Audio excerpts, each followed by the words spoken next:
Instead of trying to change the white man in your mind, make you accept us, we change the mind of the black man and make him accept himself.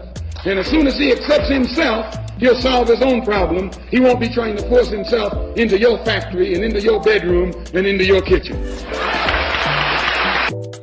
With no education, you have neo-colonialism instead of colonialism, like you got in Africa 9, like you got in Haiti. So what we're talking about is there has to be educational program. That's very important. As a matter of fact, it's so important for us that a person has to go through 6 weeks of our political education before he can consider himself a member of the party, able to even run down ideology for the party.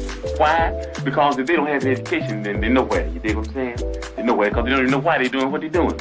You might get people caught up in the emotionless movement. You understand me? You might get them caught up in because they're poor and they want something.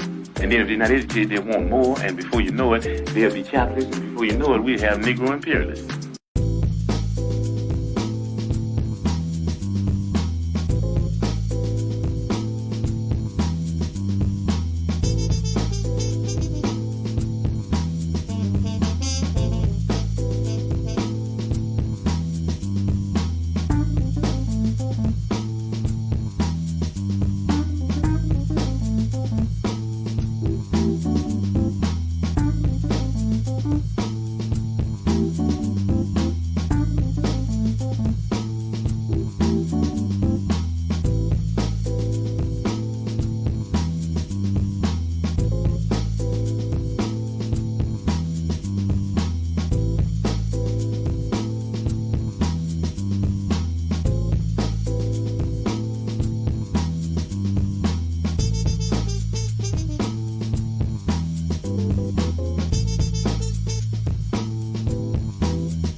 Peace and Black Power family. It's Brother Agyei Tyehimba from Harlem Liberation School, where we teach Black people to wake up, clean up, and stand up.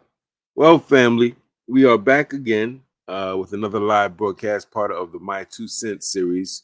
Before I even go too much further, I want to just remind everyone that we have a broadcast, a live interview broadcast coming up Saturday, which I believe is the 29th of June. At 2 p.m. and we're going to have Sister Laurice Brown. I'm going to see if I can bring her picture up, the flyer. Let's see. And you should see there, Harlem Liberation School presents Laurice Brown, work transition expert, thought leader, and author. That'll be 2 p.m. this Saturday. She's going to be really, I think, re-educating us on this idea of a college degree and a college education, I guess, in the 21st century. That, you know, when we were coming up, I know when I was coming up, it was preach, college. You're going to go to college after high school or you're going to work. And it was like, that was like, if you don't go to college, almost was like your life was over. You know, you're going to be messed up.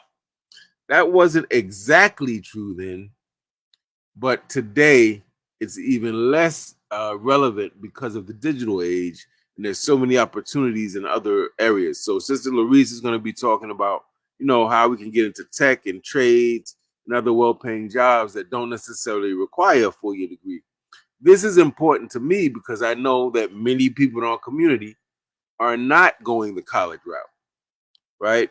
College is not for everyone, because other people have other skills and talents that don't necessarily require college. So I don't think we should be forcing it on people who it's not really for. They can go into a whole nother thing and they could blow up, make money, you know, and be good. So family, please make sure you check that out. I think that's going to be one of our very relevant sort of broadcasts. Please let people know as well. And if you're parents or educators, if you're older and you have children, definitely have your children watching so we can educate each other. It's not to say that we're discounting college. I would never do that. That would make me a hypocrite. But it's to say it's not your only option. It's not the magic pill or bullet. It is not. Trust me. Moving on. I want to thank everybody for coming. I know we don't have a lot on the live as of yet, but we will have more watching recorded. Today I'm doing a Facebook Live. We're not on our YouTube channel, but I will post a video on our YouTube channel. And I have to say the YouTube channel got like 50 subscribers in the past week. And it's gotten like 300 subscribers in the month. It's doing really well. We want to thank you all for tuning in. For those of you who don't know, running a YouTube channel is not easy. Don't just throw it up and you get 1 million subscribers. For those who think that, it takes a lot of work, a lot of patience, and a lot of consistency and diligence. There's 1 million channels, so people have 1 million things to choose from. And I don't know if you know this, but Black power, Black consciousness, nationalism, Pan-Africanism, Black liberation is not exactly the #1 popular interest on the internet, right? But we're hoping to get it to be more popular amongst our people. So we thank you all for subscribing to our channel, YouTube, Harlem Liberation School on YouTube. We want to put a few things up real quick. Definitely want you to support the movement. Subscribe if you have not already. And we have the Queen B in the building. She's saying Wukusu. That's our acronym, our greeting at Harlem Liberation School. It's the acronym for what Brother Malcolm told us. Wake up, clean up, and stand up. Today, family, I want to address something that's really kind of disturbed me a little bit. But it's also a wake-up call. I want to share that with you. It's going to be under the topic of, you might have heard this saying, I'm going to put it as we shouldn't set ourselves on fire to keep other people warm. And I think this is something that we all can benefit from, that this has several applications. What do you think about? Let me imagine that you're in a house or your organizational meeting, you're in your frat house, you're in the Masonic Lodge, you're in the barbershop, beauty salon, department store, and you're rolling with a group of people and they say, oh man, it's cold. It's cold up in here, man. You ain't got no heat. Or you're in your car. And just imagine how crazy it would be for you to literally set yourself on fire to keep these people warm. Just imagine, it's a crazy picture, but it's meant to be extreme to show you how foolish it is. That is to say, we accommodate our people and we do our best to serve and support our people. Wrote a whole book on leadership 2 years ago. We're talking about creating this loving culture of service and serving the people. But at no point do we say, kill yourself to serve your people. You live for the people. You don't die for the people, at least the way I was taught and what I believe. But if you set yourself on fire, imagine the pain, the disfigurement, the inevitable death and suffering that would come from that to keep other people warm. Secondly, it kind of makes you think, well, what are they doing to keep themselves warm? Right? Yeah. So we're going to get into that today because I had it was really unique what happened in this year. And that is that I had said 3 before, it was 2 people, Black people, veterans in the movement. We're talking about 4 decades or more in our movement for Black liberation in different ways, told me directly that they were withdrawing from the Black liberation movement. They had nothing to do with any Black community initiatives, any Black organization, any Black campaign. They're done. Right? And if I may be honest, that disturbed me. Now, people have the right to choose what they're going to do with their lives, obviously, but the fact that they were involved for so long, that they were so sincere and so well studied and so impactful, that's a loss. So it disturbed me from the standpoint of, wow, that's 2 big losses. Those are 2 players that we didn't want to lose. We didn't want them to retire yet, right? And it's also disturbing because of the implications of it. Like, is that a sentiment that other people are feeling? And because I have to be honest, in all the years I've been involved, I never once I had people that joke, said, man, these Black people, man, you can never do enough. They never satisfy. You do this, they want more. And they complain, but never did anybody say, I'm out, I'm done, capiche, I'm out. And so the fact that two different people did it within 4 months, talk to the first person, and maybe roughly 4 months later, the next person, I said, wow. So I guess it brings a few things to mind I'd like to talk about. One, why are they withdrawing their knowledge, their skill set, their gifts, their involvement from our community? Why? And I would probably think, from a kind of a sociological point of view, that they are probably not the only two in this entire country of the United States who've come to that decision and said, man, I'm done. I'm sure that what I saw in them is a microcosm reflecting a trend in other cities and other locales in the country, maybe even throughout the world, where people who've been involved, love our people. You can't question the love, the service. They just say, man, I'm done. Why? And it got me to thinking, well, number one, based on what was told to me, they're battle fatigued. They've been working hard for a long time. And if you know our people, you know that we are not always the easiest people. We're difficult. Like I said, you give us $1 million, we want 1 million. Why ain't get 1,000,001? You're doing 1 million things. Why aren't you doing 2 million things? What's wrong with you? You've been involved for 43 years, man. What about 44? You ain't moving me. I ain't impressed. You know how we can be very demanding. And that's coming from people who ain't doing anything, let alone the people in the movement. Right? So I can kind of understand. I'm not like mad at them, and I'm not even coming from a spirit of being accusatory. I don't think that's my right. I think people have the right to move how they want to move. Peace to my good brother Ishmael Bey, straight up soldier. Thanks again to brother Ishmael for his ongoing support. So when I bring this up, I'm not trying to disrespect the brothers, because I completely understand what people say, man, I bow out. But it disturbed me. This is nothing personal about them. It's no attack on them. They have the right to retire and say, I'm done. But what's the larger message or lesson to get from it, right? That's kind of where I'm going with it. So they're definitely battle fatigued.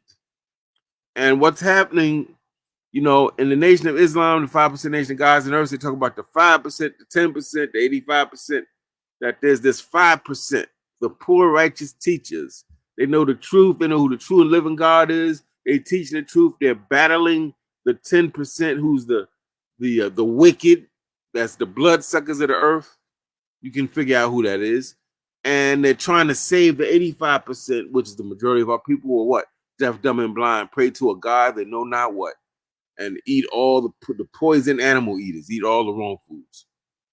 But we're hoping that's an allegory that is just saying that a small group of us are going to be really the ones that lead, that innovate, that bring the new ideas, the revolutionary energy, that build the institutions, that teach the lessons, that help people get right.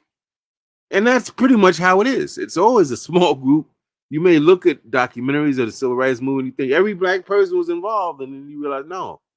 A very small minority of black people involved in that movement. The Black Power movement, it was millions of people. But how many do you think of the 22 million at the time? How many millions do you think of black people were involved? Well, we can look at membership rolls of organizations, and we can see it's a very small group of people. Okay, fine.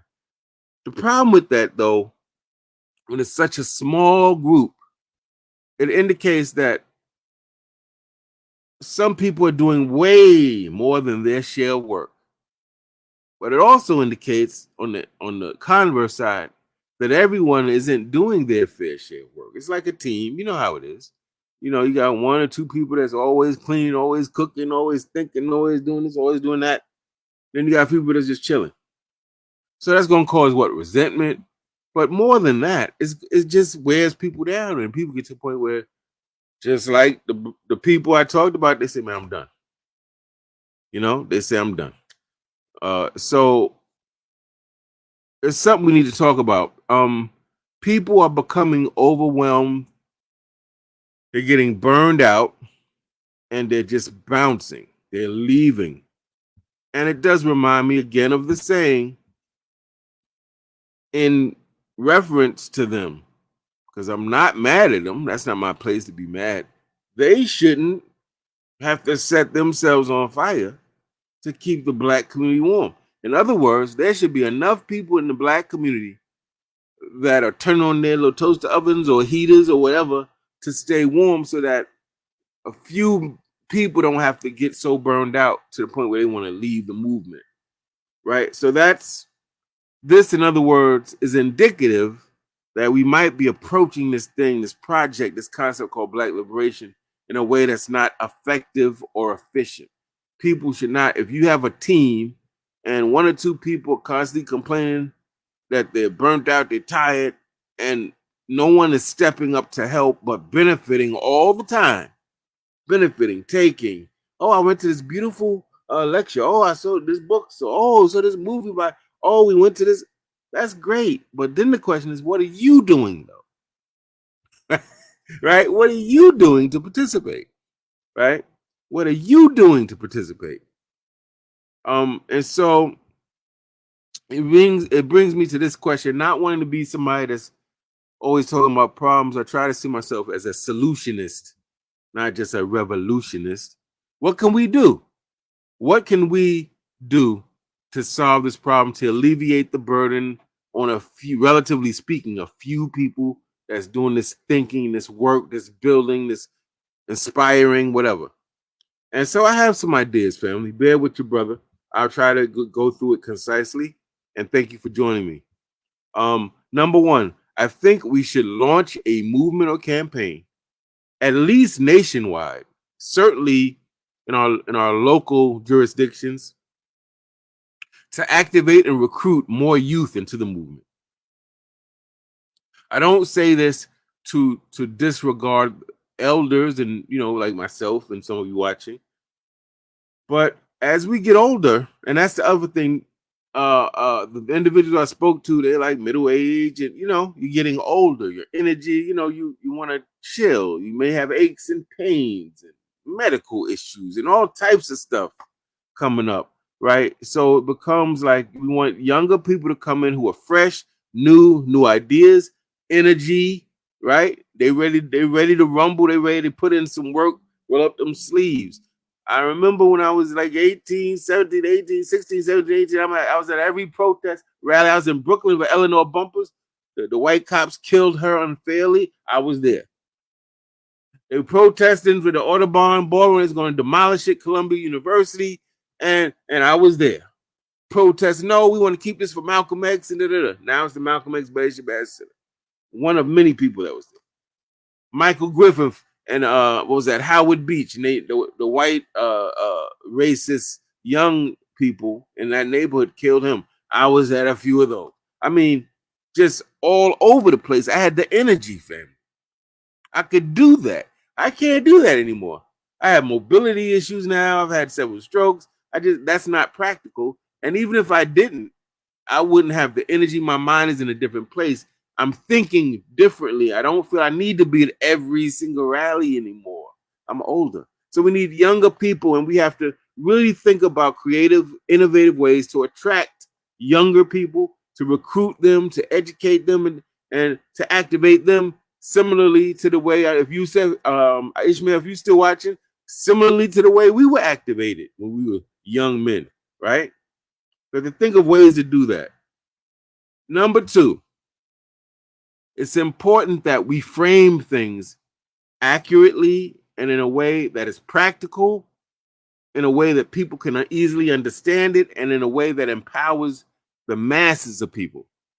So many times, people who are not involved in the Black liberation movement, they're Black people, they're in the village, in the community, they go to work, go to school, parents, whatever they're doing, but they're not like in an organization. They're not necessarily reading Black liberation theory. They're not discussing these issues. They may not be protesting or anything like that. They have a conception, an idea in their head that to be involved, they got to speak like Malcolm, be analytical like Amilcar Cabral, right? And it's like, be a nation builder like Marcus Garvey. It's like, no, those people are exceptional. Those people are exceptional. And you don't have to be carbon copies of Brother Malcolm or Chokwe Lumumba, for instance, brilliant Paul Robeson, to be involved in the movement. I'm going to suggest, and I've said it before, that we define different lanes. You know how we say, man, stay in your lane? I'm not going to say that. I'm going to say choose a lane. Stay in your lane sounds very restrictive and kind of dictatorial. But I want to say choose your lane, meaning choose where you want to get in. There's several ways to get involved in this movement. There's several lanes. It's like when you look at the Olympics and you look at the track and field, it's a big track. It's not one lane. There's like 8 lanes, right? So I think we should frame this differently. We should talk to our people and say, "Oh, get in where you fit in." What are some of these lanes? Now, I'm being hypothetical here, but let's say there's one lane, the teachers and the intellectuals, the people that's feeding our minds, that's building the homes of our minds, that's growing the food to feed our minds. Then you got the healers, the therapists, the counselors, psychiatrists, psychologists. I think of Amos Wilson, a Bobby Wright, Naeem Akbar, Jawaza Kunjufu, our sister Frances Cress Welsing, for example. People that helped us get our psychology right, so to speak, helped us to heal from traumas. Joy DeGry, people will help us understand why we do some of the backwards things we do, and we keep doing it, even though we keep losing. We keep doing it, right? They help you understand post-traumatic slavery syndrome, why this is happening. Then you have the entertainers. You know why? Because we need to have fun sometimes. We need to release. The thing is that, though, it would be good to have entertainment that is wholesome. Entertainment me and my lady can watch. My 84-year-old mother, who's devoutly Christian, can watch. The little kids can watch, and nobody's offended because they're hearing you B, you igga, you this.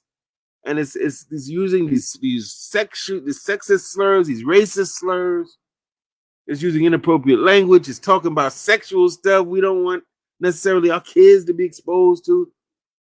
Right? Entertainment that could be clean, still be funny, still make us laugh. We get to release a little bit. Right? So this could be what? Your comedians. This could be your singers, your dancers, your dramatists, your actors and actresses. Right?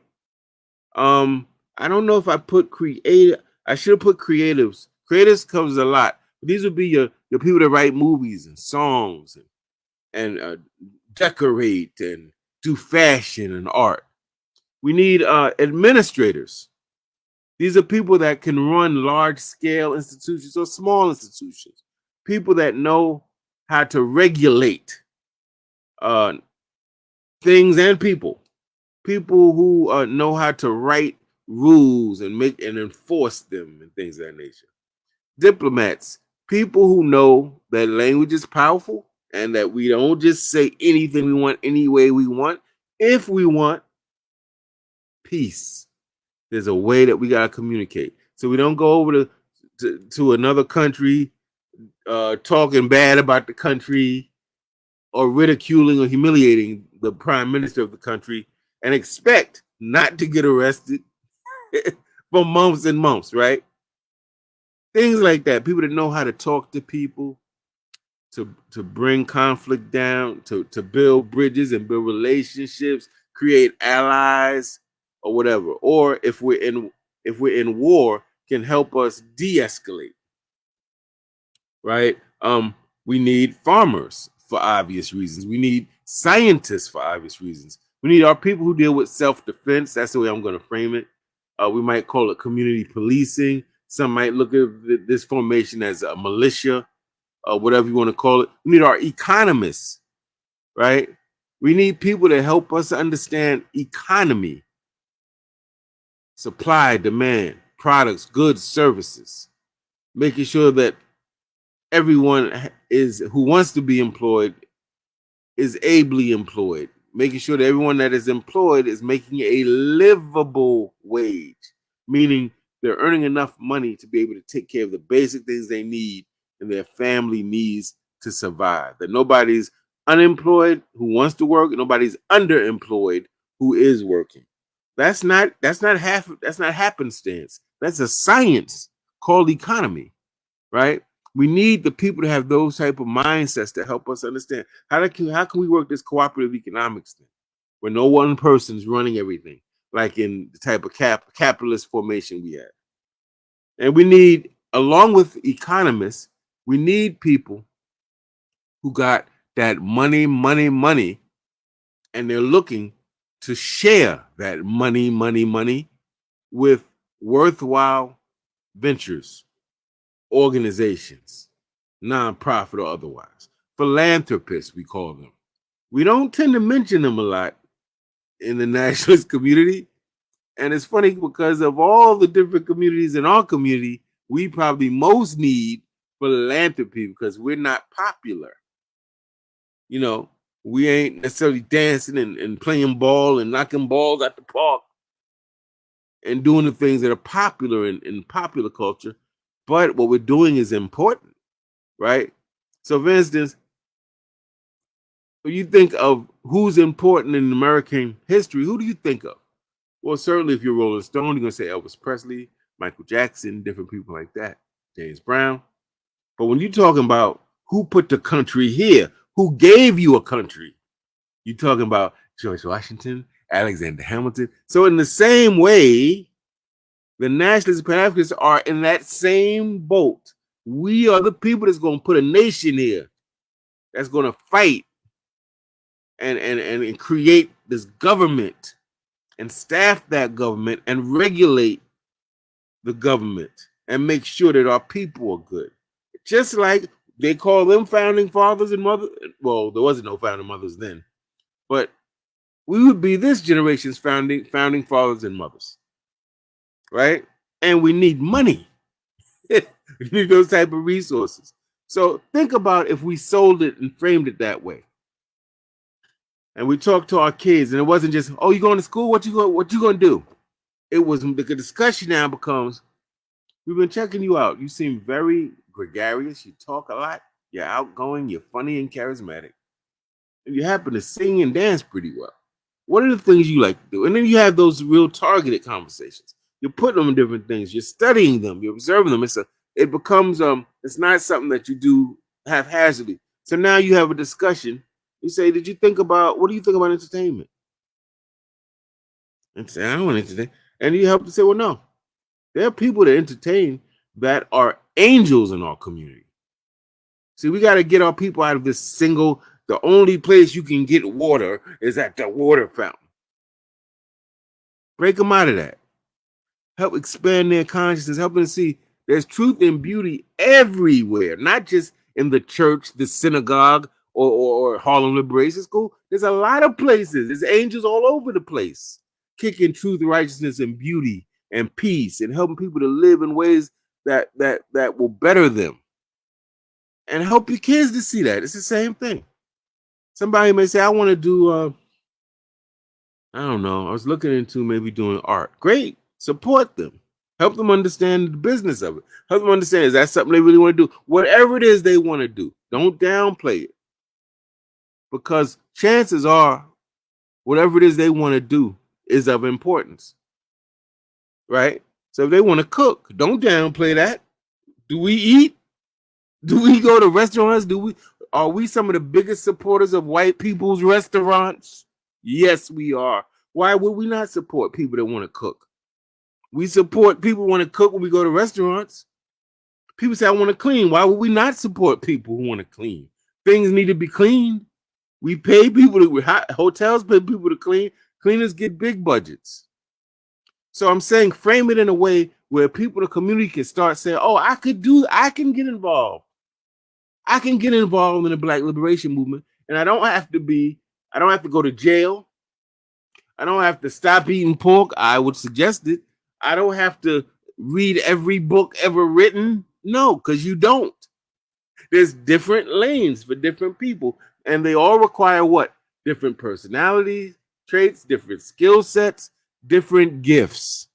That's why we are all different, so that we can put teams together that play different roles. And one person does not have to do everything.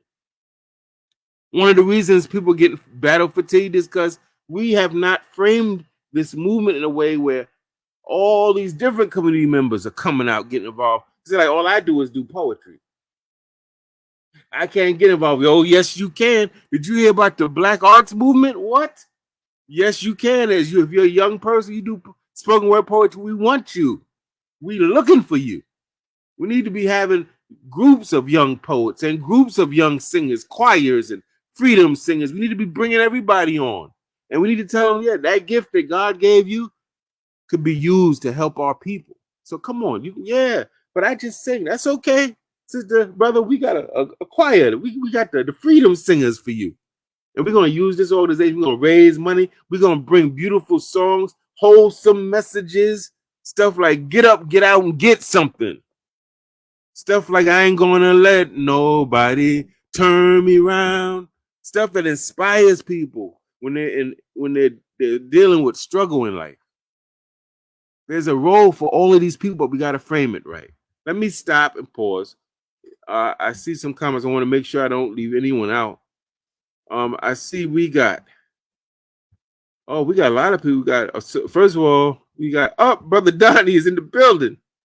Brother Donnie, my book brother. He says he remembers Andrew Young saying there are very few of us doing the work in the civil rights movement. I personally have seen a lot of places where the labor is, Lord have mercy. The labor is plenty, but the workers are few. Yes, sir. That is right and exact, Brother Donnie. And I hope you're doing well, good brother. Queen B says our nation work can't wait until we have a nation. That's absolutely right. Wherever we are is where the work is required. And picking up on what she said, if you know about the Republic of New Africa, they're not an organization. They are a provisional government. What is provisional government? It means that there's a revolutionary force. They're trying to win their national liberation by waging revolution against the oppressive class of their country. They don't wait to be free to figure out the government. They have a provisional government, which means they already got a president or prime minister. They got secretary of state. They got all that in place so that when they win their national liberation, the idea is these people, they will have something already functional and they'll build on it as they go. So that's absolutely right and exact. We cannot wait. We got to get on point. Brother Michael Moore is saying peace. And I think he's building up on the philanthropic piece. I said, he's saying that, yeah, especially the money folks that have our best interests at heart. That's correct. And let me say this. We got to be practical. We can't be too rigid. We can't be the nationalists. We can't take no money from LeBron James. Why? I'm just I'm just saying. I don't know the man have done any crime. I don't know that, but I know he's building schools. He's a billionaire. He's putting money into a lot of projects that seem to be worthwhile. He seems to have a heart for black people. Now, is he Malcolm? No. Is it Deruba bin Wahad? No. But does he need to be? Does he need to be? Study revolutions. There's always a philanthropic class. There's always a class that's wealthy that commits class suicide, meaning, according to their class, they're not supposed to help the revolution, but they, in alignment with the revolutionaries, they agree that we need to change this awful government, and they support through money, right, these revolutionary forces. So if we study outside the United States, we'll see that that's right and exact. We need people to fund money. They ain't got to come to the meetings. They ain't got to be up there speaking. They got to do the Watusi. They ain't got to wear no dashiki. They can wear what they wear, play ball, be the comedian. But boom, Dick Gregory was such a person. Harry Belafonte was such a person. Unbeknownst to many, Michael Jackson was such a person. Unbeknownst to many, Prince was such a person. Sidney Poitier and Sammy Davis Jr. You would be very surprised at the amount of money they gave and what they gave money for. But they were smart. They did it, low key, because they know that comes with a political judgment that the powers that be, the entertainment industry, may blacklist them, pardon that negative expression, and they would be out of work. So of course they weren't dumb. They got to have a big press conference. I'm giving money. No, they did it under the table. Intelligent, strategic. We should be directly forming movements, cultivating pitches, some type of brochures, digital flyers, whatever, trying to create meetings with some of these people who show that they have a love for black people. Now, they may not want a separate nation and all that, but they want us to be in a better place, and they have the resources to help. That's very important. So, brother, thank you for adding that. What else we got? Hold on a second. We have yes, nurturing our talents. Yes, and intellectual abilities. I think that's what he's trying to say. Queen is agreeing. Absolutely, yes. And look, Queen says she's a firm believer. If I love a dish, I must learn the recipe and how to prepare it. Why not apply the same sensibility to other templates at work? And that's perfect that she used that term templates, because I'm going to be talking about templates in a minute. Donnie knows what I'm talking about. The civil rights movement was financed by quite a few mainstream folk. And this is important. This is why we can't be so rigid with the ideology. There's a lot of people working in places, high, quote unquote, and low,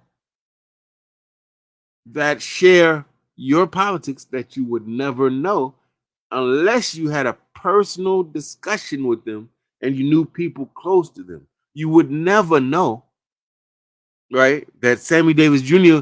would give Stokely Carmichael, who later became Kwame Ture, thousands of dollars to escape to Africa from when the FBI was looking for him. You would never think Sammy Davis Jr. would do that, because you're banging on him for marrying a white woman and he was a black Jew. And so people bang on him, but they don't know his politics, because everyone doesn't wear their politics on their sleeve. Some people carry their politics in their heart, in their mind, in their pocketbooks. They don't go on it. They're not talking a lot about it. They're doing it. They're giving money. They're building, helping people build buildings and community centers.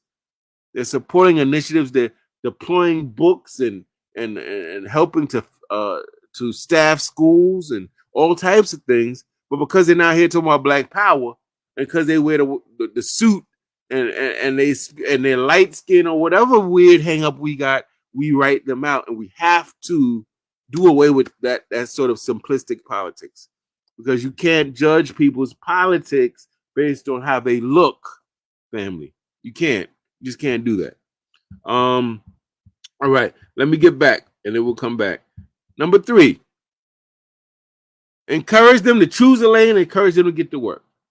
You want to be in the architecture? We got Black people that do that. We can refer people. You want to build political education centers? Hey, holler at us here at Harlem Liberation School. You want to get down with militias and community police and talk to Brother Moon in Houston with the Anubis formation. There's so many things we could do, but you can't just rely on the people that you see doing it. Everyone has to, not everyone, that's not practical, but more of us need to step up and play our part. And just to be clear, we don't need everyone doing the same thing. We just don't. And there's so many things I hear nobody talk about. I don't hear nobody talk about sanitation, but we need it. I don't hear nobody talk. I did a whole thing on we need Black hospitals. I haven't heard one person say that but me. But we need them, because we dying prematurely. We're not getting painkillers we got to beg for the painkillers because they think we all drug addicts. It's ridiculous, man. Right? There's so many things we need that no one's addressing. And that means that there's millions of people that can get involved in this movement who right now don't see themselves as being part of this movement because they're not well read enough, or they haven't done A, B, and C enough. Now, don't get me wrong. I'm a stickler for making sure that you know what you're doing and talking about. I'm saying that there's no one way to do that. Right? People who are really friendly and sociable, they like to have parties. The white man calls them socialites. People like Paris Hilton and what's her name? Kim Kardashian. These people, what turns them on is giving big lavish parties and having people come over. But guess what? That's not all socialites do. Socialites can be very powerful when they have an agenda, and they have a political ideology they're committed to. Socialites can be having parties, and at them parties, they're having conversations. They're bringing people together who don't normally meet, and they're having conversations. So the educators, the grassroots educators like myself, say, for instance, they're pairing up with the philanthropists who said, I want to be able to support schools. Really? Oh, boom. Now we having a conversation over here. You got the people over here that want to do something for the homeless. You know, Queen is big on these, wants to help the homeless people.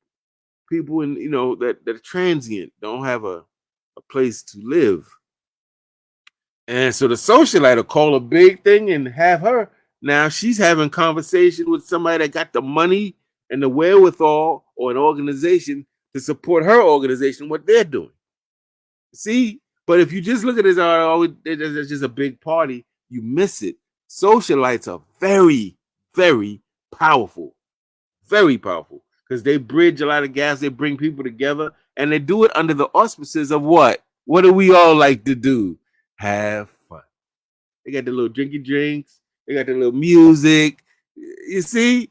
But see, you're not going to get that if you got that tunnel vision. You got to have a creative mind. Intelligence isn't just 2 + 2 is 4. It's the ability to go way past that. Einstein's math ain't 2 + 2 is 4. Einstein, that type of physics is thinking in a whole nother plane. You understand? They're thinking concepts and abstractions that an elementary school kid wouldn't even understand. And that's what we got to get with our movement. Think differently. Harlem Liberation School is here to challenge the way we think and to mature the way we think. Let me go on. Number 4, those of us who are veterans in the struggle, who've been around for a long time, been involved, we got to create and share what I call liberation templates. A liberation template is what? Let me take my little sip of coffee. Using myself as an example. Let me use my brother Amun. Amun is the founder and commander of the Anubis militia in Houston, Texas. In addition to providing self-defense for the community, they also get involved with evacuation. They have all types of weather issues there sometimes, tornadoes and really bad storms. And so they'll help evacuate people. They'll help bring important food and clothing and shelter to people. And sometimes they'll help relocate some of our people who are the victims of domestic violence. Right? Great. But that's just in Houston. Right? So now I understand. I was talking to him years back, brother. That's beautiful what you're doing. But we got to get that all over the country. Black people got to know how to defend themselves all over this country, to evacuate in case of emergency, to bring important supplies in case of emergency, to relocate brothers and sisters who are victims of domestic violence. We need that all over the country. I now believe that Brother Moon has created Anubis in 3 other places. But imagine if we get all of these people who've been doing this work, who've amassed an expertise in it, and they take what they've done, sketch it out, create a template, and they travel around the country. They do workshops showing people how they did what they did. Or, so we don't have to rely on the person, they do books and films and online courses. They put it in the cloud, or they put it on YouTube. And now you can go and you can see, this is how you set up a militia. This is the basics of evacuation techniques. This is the way you communicate if there's martial or some type of emergency. So you see what I'm saying? The liberation template is important because it gives value to the elders, to the people doing it a long time who are older, who are not going to be at every rally and march. They passed that. They're not doing that no more. But what they have is knowledge that they can pass on to people, but it can't be hyper-localized. It can't just be Harlem Liberation School is only the school in Harlem. we got to be thinking about how do we get this political education out all over the country and all over the world. You know, or at least try. I know I've tried. Both my attempts have failed as of yet, but we're gonna keep trying to get people to start doing this all over, not just here. That's the key. Number 5. Oh yes, I said that. Share your info and this and that. So family, I hope that I made the point that we need to think differently about the movement and how we move in the movement. We need to frame it in a way that it's accessible, is the word I want, to more of our people. And we got to break out of this really impractical and incorrect way of thinking that, hold on, you ain't got no mudcloth dashiki on? Oh, no, sorry. Can't use you. Sister, you got blonde permed hair? Oh, no, sister. You go home with that. Brother, you don't play no African drums? Can't use you. We gotta, we have to understand what a nation is. You live in the United States. Do you see everybody dressing exactly the same? Do you see everybody going to the same one church? Do you see everybody reading the same book, enjoying the same type of entertainment? No. Now, if you just look at black people, we're diverse too. We're not monolithic. Some of us be good in the jazz spot. Some of us want to go to a bar and grill. Some of us want to be in a full-out nightclub. Some people I don't want none of that. I'm cool with a nice old school get-together in somebody's apartment. Old school. Right? People have different tastes. Some people curl up and watch a movie. The point is, there is going to be no nation that is completely homogeneous, even if it's homogeneous in terms of population. Interests are not homogeneous, right? People have different interests. People have different talents. People express themselves differently and have different interests. So I hope I got that point across. Donnie's asking, how long has a moon been doing evacuations? He's looking at that Katrina was crazy on the need for that type of initiative. Great idea. I don't know. I know I've known a moon for I'm going to say at least 6 years, 6 to 10 years. I think he's been doing it. Yeah, Donnie, and I agree. That Katrina thing, man. I had just come back from New Orleans 3 weeks. I was just there for the Essence Music Festival. I was right in that Thunderdome. I think that's what they call it, where the football team plays and all that. And now I'm looking on TV and people's getting raped up in there. People urinating, defecating all over the place. It was, I could not believe it, man. Just that quick. And I was like, dag, if I was still there, I could imagine. Don't know nobody. You from out of town. You don't know where to go. And the water's coming up to here and over your head.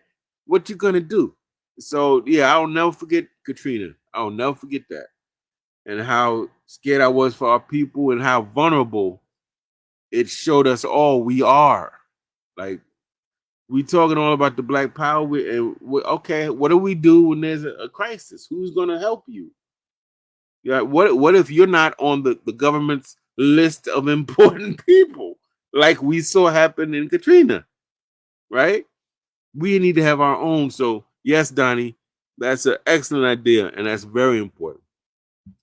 Family, I'm going to go. We're closing in on an hour. I didn't want to go that long. I hope that you get the point. No one should have to set themselves on fire, family, to keep us warm. There should be a lot of us involved. Nobody should have to hurt themselves, burn out, get nervous breakdowns, and go crazy because they're trying to do so many things. And no human being is equipped to be that way. We have limits. That's why there's so many of us with so many different talents and skills, interests, and sensibilities. Let us think of ways to frame this so that other people get involved. Let's talk to our young people about different ways they can get involved. And don't have to be on the stage and don't have to be posing with guns. Don't have to do none of that. They could be the person that sets up the sound. There's a brother that Donnie, you may remember Moikansi. Is her husband, and he does sound. He sets up all the lights.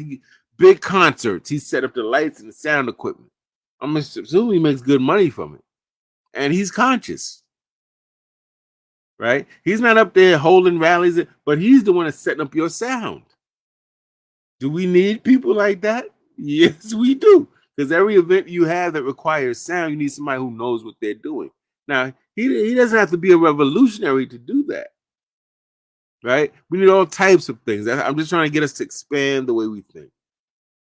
Because I'm nationalist and Pan-Africanist probably to the day I die, but I'm still evolving. I'm rethinking. I'm reimagining the things that I knew or thought I knew when I was 13, and then 20, and then 35, and then 45, and now. And I'm seeing things a little differently, as I should, right? So it's important that I hope that y'all took this seriously. We have to move and think urgently. I don't think we are understanding what a dire situation we are in. When you look at different countries of non-white people, their feelings about black people, how they perceive us and treat us in our communities. When you think about this fascist sort of energy that's in the country, it's a lot of things that's saying we better get it together. And we have to start thinking about right now, but we got to think about 50 to 150 years from now. Or else we'll be so far behind that we'll reach a point of no return where we can't come back, or it would take so long to come back. And the time that we do that, the oppressors are a million years ahead. Right now, they're 150 years ahead, and we're taking time that there'll be 100, maybe 100,000 years ahead. We got to move with urgency. Thank you, Brother Michael Moore. Said it's very enlightening. Thank you. Listen, family, thank you for listening and watching. Please don't forget to support us on our YouTube. Have a beautiful day. And don't forget, we got Sister Larice Brown Saturday at 2 p.m. talking about different types of trades and tech and different jobs and careers you can get into that don't require, and they pay well, that don't require a 4-year degree. We hope you'll check us out there at Harlem Liberation School on YouTube. Peace and Black Power, family. We will win. Have a blessed day.